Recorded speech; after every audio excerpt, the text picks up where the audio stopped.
Hey guys, in this video I'm gonna show you how co-op works in Web and Smith and how you can play with friends even if they are on different platform. First, open up your wheel and go to the social tab. From here, make sure you're actually in a team. Once you're teamed up, you'll see different co-op options for quests, bosses and discoveries. There's also co-op shop, which is pretty nice. Every time you finish co-op activities, you earn tickets and you can spend those in the shop for rewards.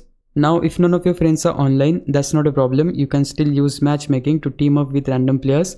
Just open the matchmaking menu, go into co-op and you'll get paired with others automatically. If you wanna invite a friend directly, the steps depend on the platform. On PlayStation, you can just click invite and your friends list will show up.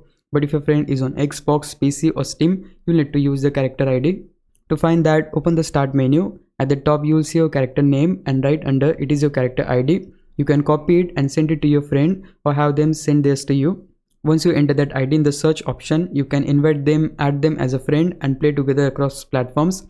And that's really all there is to it. After that, you can co-op with anyone, no matter what platform they are on.